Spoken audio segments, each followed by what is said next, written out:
श्री कृष्ण गोविंद हरे मुरारे, हे नाथ नारायण वासुदेवा। श्री कृष्ण गोविंद हरे मुरारे, हे नाथ नारायण वासुदेवा। राधे राधे दोस्तों, मैं सरिता उपाध्याय सरिता ज्ञान गंगा में आप सभी का स्वागत करती हूँ। आज हम कार्तिक मास महात्म के 20वें अध्याय की कथा सुनाने जा रहे हैं। आप लोग जरूर सुनिए और दूसरों को भी शेयर कीजिएगा। नारद जी कहने लगे कि हे राजा पृथु, जो कार्तिक कृष्ण अमावस्या को दीपावली करता है वह कभी दरिद्री नहीं होता। इस संबंध में एक इतिहास सुनो। थुरसैन देश में सत्य शर्मा नाम का एक अत्यंत दरिद्री ब्राह्मण रहता था। उसके मन में सदैव यही लालसा बनी रहती थी कि यदि मेरे पास भी धन हो तो मैं दान आदि धार्मिक कार्यों में खर्च करूं। इसके लिए वह सदैव विष्णु का पूजन किया करता था। वह जो कुछ कमाता सब खर्च हो जाता था। तब उस दरिद्रता के निवारण का उपाय पूछने पर एक विद्वान ने उसे बताया कि तुम धन को प्राप्ति के लिए शिव जी की आराधना करो। तब से वह शिव जी का उपासक बन गया।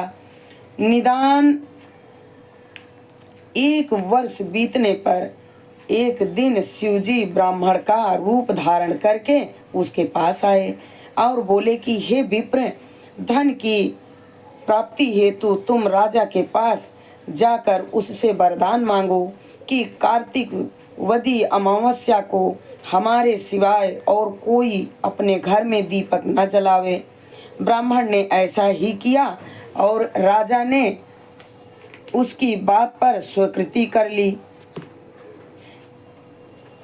कार्तिक कृष्ण अमावस्या से एक दिन पूर्व अर्थात चतुर्दशी को सत्य शर्मा ने राजा के पास जाकर उसको स्मरण कराया तो उसी समय राजा ने सारे शहर में ढिंढोरा पिटवा दिया कि अमावस्या को कोई भी घर में दीपक न जलावे।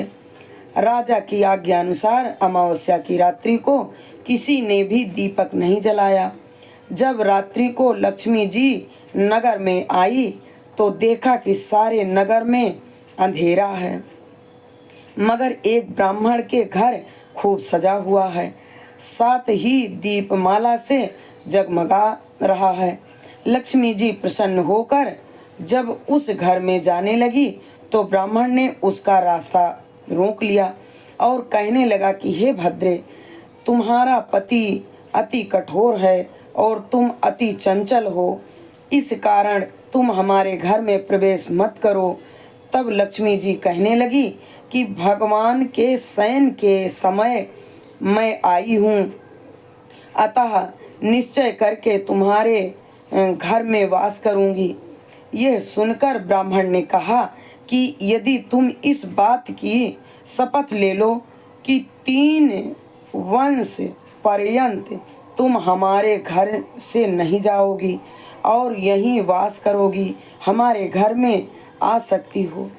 लक्ष्मी जी कहने लगी कि यदि तुम विधि पूर्वक पूजन करोगे तो मैं निश्चय ही तुम्हारे घर में वास करूंगी। यह सुनकर ब्राह्मण ने पूछा कि मैं किस विधि से तुम्हारा पूजन करूं। तब लक्ष्मी जी कहने लगी कि कार्तिक वदी अमावस्या को प्रातःकाल स्नान आदि करके देवता और पितरों का पूजन करो, सायंकाल हमारा पूजन करो। सबसे पहले स्वस्ति वाचन द्वारा गणेश जी का पूजन करें, अब फिर कुबेर जी का पूजन करके संकल्प करें, तत्पश्चात लक्ष्मी जी का भी पूजन करें। ऐसा स्वरूप लक्ष्मी जी का कमल के आसन पर स्थित कमल पुष्पों की माला धारण किए, कमल जैसे नेत्र वाली, गंभीर नाभि वाली, स्तन के भार से नम्र सुंदर वस्त्र वाली, देवताओं के हाथियों द्वारा मणि युक्त घड़ों से स्नान करने वाली, कमल पुष्प हाथ में लिए ऐसी लक्ष्मी मेरे घर में निवास करें।